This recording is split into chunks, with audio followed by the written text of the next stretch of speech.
We begin our program today checking in with Toronto Star investigative reporter Grant LaFleche. And Grant, I want to start this conversation by trying to get a better handle on what your job exactly is with that title, because I think you're still here in Niagara, and I think Yes. you are still chiming in on things that happen here in Niagara. So I think people want to know exactly how your job works at this point in time. Sure. Plus, good to see you. We haven't spoken, you and I, since before the pandemic, so it's good to see you in one piece.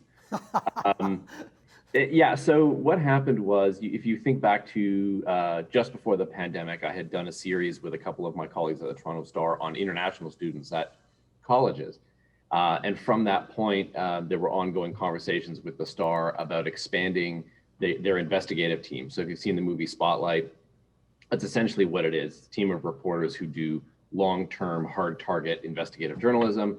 And it took a little while to kind of get all the pieces in place, but by the end of 2020, really that was in place. And then it took a few more months to kind of get my workload from St. Catharines Standard done and then move over full-time to the Toronto Star. So that's what I'm doing right now. I'm still based in St. Catharines. I'm still attached to the Standard in that way. But my job right now is full-time, hard target, long-term investigative projects for the Toronto Star. Is there anything that you can reveal that you're working on at this time? I can say that I have a investigation that I've been working on for the past several months that's going to land, if all things being equal, will land in the Star and probably the Standard Thursday morning. I can't say more than that, though. Grant, through your new role, you've also been keeping tabs on what you called all the chair's men. How have you been able to fit that in? Well, interestingly enough, a number of the key actors in what we now kind of call around Niagara all the chair's men, which was the hiring fiasco involving Carmen D'Angelo as the regional CAO, regional chair Al Caslin and his allies. A number of those key players moved and got jobs in Brampton, at the city of Brampton under Mayor Patrick Brown, who himself is a bit of a lightning rod of controversy. So in my new role at the Toronto Star, we started taking a hard look at what was actually happening in Brampton. And a couple of months ago, we were able to pull a lot of those threads together in terms of who the local actors here are, who are now set up in Brampton, and what the controversies are there. So we took a hard look at what was happening with Patrick Brown and some of those Niagara players, which you can still find in the Toronto Star. At the same time, you are chiming in on a lot of what's happening here at Regional Council now. A little bit. I mean, that's mostly the work of my colleagues, Bill Sawchuk and Al Benner. I sort of pinch hit when they need me, mostly for background. And yes, I do keep an eye on what they've been up to, particularly on the COVID-19 file, because before I transferred fully over to the investigative squad at the Toronto Star, I was doing the bulk of our COVID reporting at the Standard, including a lot of data reporting. So when we saw that episode a couple of weeks ago, where several mayors and councillors began a full frontal attack on the medical officer of health, Dr. Hergy, of course, I was very interested, and I was sort of reporting on it as it was happening on our Twitter feed, whilst Bill Sawchuk and Al were working on a much fuller coverage. Yeah. Do you not think that the acting medical officer of health is supposed to err on the side of being safe?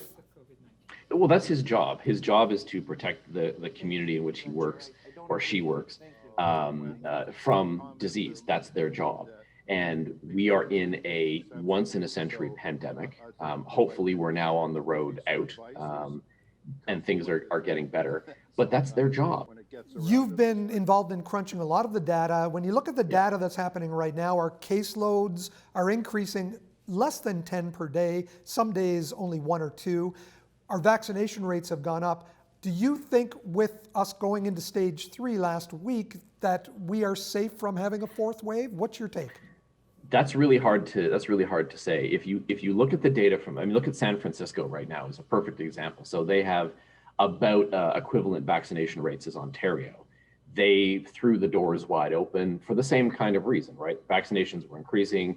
Case counts had dropped to a very low and what you could probably arguably say manageable level. And they've had to return to masking orders for indoors. We haven't pulled ours back, thankfully. And they've put some new restrictions in because Delta is spreading. The Delta variant is spreading. And where is it spreading, Mike, is the big question. Well, it's largely spreading amongst unvaccinated people. That's right. But so far, it seems that if you're fully vaccinated, particularly if you're fully vaccinated with the mRNA vaccines, that's Moderna or Pfizer. Even if you did contract the virus, even if you're one of the small number of cases of fully vaccinated people who got sick, your chances of being very sick and hospitalized or dying as a consequence of COVID-19 are very low. So if there is a fourth wave, I think that you'll not see the same volume of serious hospitalizations and death because enough people are vaccinated. But you will see this smaller, whatever that number is, 30 to 25% of people who aren't vaccinated, they're going to be the ones carrying the burden of illness. And which is why people like Dr. Hergy are encouraging people to get vaccinated, because we do need to get to a level close to our measles threshold of like 90% plus to really put an end to the pandemic. And we're not there yet. And the other concern quickly that I would add is, if you look at the United States, of course, which had a huge surge in its vaccination program initially, and lots of people are double dosed, they sort of peaked out around 80%. So they're still short. And you still have 20% of folk who aren't vaccinated, and you're starting to see outbreaks now in all 50 states. So we could be facing the same situation in Canada very shortly.